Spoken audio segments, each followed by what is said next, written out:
Selamat datang kembali di pembahasan kita.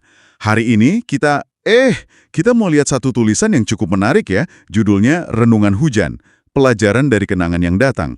Menarik. Renungan hujan. Iya, jadi sumber ini tuh ngajak kita melihat hujan itu bukan cuma soal cuaca aja, tapi juga soal perasaan, terus kenangan yang kadang suka ikut muncul gitu pas hujan. Oh, oke. Jadi ada koneksi antara hujan dan batin kita gitu ya. Betul. Nah, misi kita sekarang ini, kita coba pahami deh, apa sih perspektif tulisan ini soal gimana sebaiknya kita menyikapi itu semua? Pengalaman itu. Siap. Coba deh, Anda sendiri, kalau hujan turun, apa biasanya yang muncul di pikiran? Kalau kata teks ini nih bisa macam-macam loh. Kadang bahagia, kadang malah penyesalan. Atau kecewa, sedih gitu ya. Kompleks memang. Iya, kompleks banget. Nah, ini yang menurut saya menarik dari teksnya. Sarannya itu, coba deh, biarkan saja.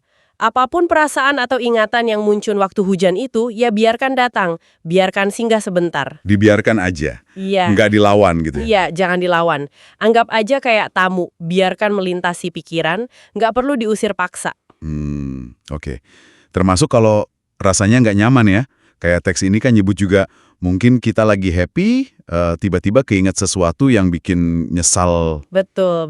Atau lagi seneng-senengnya, kok malah muncul rasa kecewa. Itu dianggap wajar kok sama tulisan ini. Kontradiktif gitu ya, tapi Ya. wajar. Persis. Nah, disinilah poin utamanya menurut saya.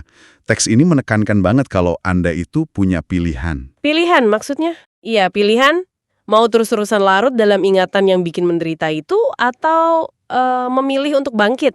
Nah, keputusannya itu, kata tulisan ini sepenuhnya ada di tangan Anda. Oh, jadi kontrolnya tetap di kita ya, meskipun perasaannya datang nggak diundang. Tepat. Itu yang penting. Kesadaran bahwa kendali itu ada di kita. Terus ada analogi yang bagus juga nih. Soal kedatangan kenangan itu termasuk yang pahit ya, itu disamain kayak hujan. Oh ya? Gimana tuh? Ya kayak hujan aja, kadang kan datangnya tiba-tiba, nggak ada aba-aba. Atau kadang ya ada mendungnya dulu, ada tanda-tandanya. Iya juga ya.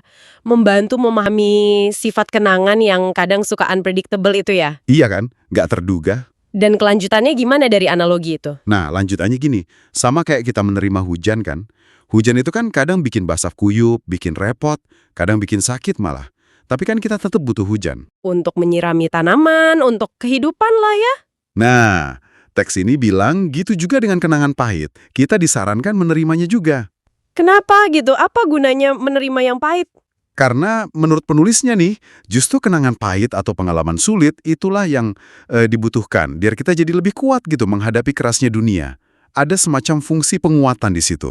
Jadi semacam menempa diri gitu ya, lewat pengalaman sulit yang diwakili kenangan itu. Menarik.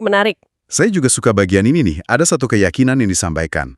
Bahwa semua kekecewaan, semua penyesalan itu pada akhirnya akan reda kok. Oh, kayak hujan yang akhirnya berhenti gitu. Iya, persis kayak gitu. Ini kayak ngingetin kita kalau perasaan sekuat apapun itu sifatnya nggak abadi, pasti ada redanya. Iya benar juga. Itu nggak sih harapan ya bahwa kondisi sulit atau perasaan nggak enak itu nggak selamanya. Betul, ada pasang surutnya. Jadi kalau kita simpulkan sedikit nih ya, tulisan ini intinya mengajak kita melihat hujan itu lebih dalam lah, bukan cuma fenomena cuaca. Tapi sebagai momen refleksi ya. Iya, momen buat introspeksi, kesempatan buat menyadari, terus menerima berbagai lapisan perasaan dan kenangan kita.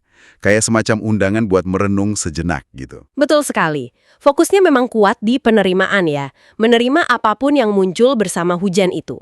Tapi mungkin ada satu hal lagi nih yang bisa Anda renungkan lebih jauh setelah ini. Apa tuh? Jadi, selain sekedar menerima secara pasif gitu ya, adakah cara untuk kita secara aktif menggunakan momen perenungan saat hujan itu?